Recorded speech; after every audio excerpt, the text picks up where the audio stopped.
Thaïlande, Birmania, eny ny paka hatrany a Chine, horohoron-tany be mahatsiravina, nahatratra hatrany amin'ny 7,7 Richter tamin'ny mari-pandrefesana, nanimba zavatra maro be mihitsy, reny trano be mijoalajoala hoe manara-penitra sy ny toetoa zany a, rava tao anatin'indray mpimaso. Mbola tsy fantatra treto ny bilan corporel, ny bilan par rapport amin'izay catastrophe izay. Tsy épargné tamin'izany ihany koa ny karazam-piangonana maro isan-karazany. De nanao conclusion ny tenanay sy anao an'ny fahatsapana fa iny faritry Asie, Chine manontolo iny Inde, Pakistan,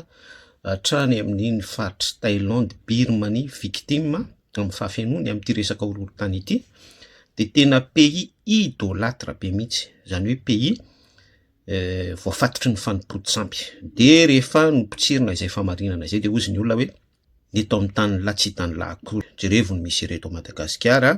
jerevo ny fampotehana, jerevo ny fahasimbana amin'ny ara-tsaina, tonga eto daholo ny mpanjanaka sy ny sisa rehetrarehetra, ny sinoa, ny karana, ny frantsay, ny tsy frantsay, ny pont rouge, ny pont maintimainty, hitanareo ny karazana faux prophète sy ny toeto reny. Oui, tena marina izany, tena voazanaka Madagasikara, feno misera eto Madagasikara, feno ny karazana fampotehana tokoa ny eto Madagasikara. Ny antony dia mpanompo sampy ihany koa ny malagasy, mpanompo sampy ny malagasy, isaky ny elakelan-trano feno ladoany, isaky ny commune feno an'ireny toerana hoe masina, tsy azo itenenana zao, tsy azo itenenana fiteny avy aty voatany, tsy azo itenenana fiteny avy any nindran-tany, tsy azo hinanana henan-kisoa, tsy azo atao an'izao, feno fadifady sy ny toeto, satria miaina idolatria,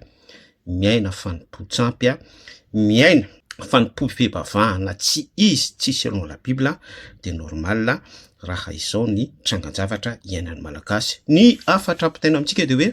rehefa isika izany mpanompo sampy, rehefa isika miaina zavatra tsy araky ny baiboly, surtout idolâtre, ohatrany eto Madagasikara zao idolâtre miendriny be da be isan-karazany mihitsy. Hitanareo reny fanifanina be da be amin'ny resaka copier-coller reny, manompo olona politika tsy politika, artiste, culte de personnalité, eny fa na dia trany anaty fiangonana ara, toe-tsaina ny toe-po manompo pasteur, milelaka mpitondra fivavahana, dada, mama sy ny ohatrohatran'izany zavatra tsy araky ny baiboly no tsindritsika eto,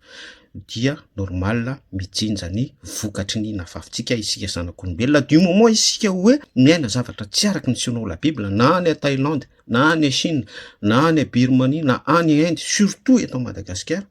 dia aza mieritreritra ny ho afabela izany mihitsy fa andevo eto foana, andevon'inona, andevonota, zay hoe mpanota isika, ny mpanota no andevonota. Fehin'izany rehetrarehetra izany mba ho afaka amin'ny catastrophe, ny karazana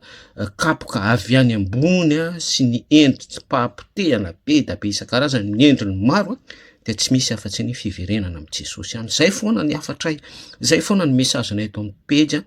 andao sika mibebaka miverina amin'ny Jesosy Kristy, ialao ny fanompo-tsampy. Oui, tena feno fanompo-tsampy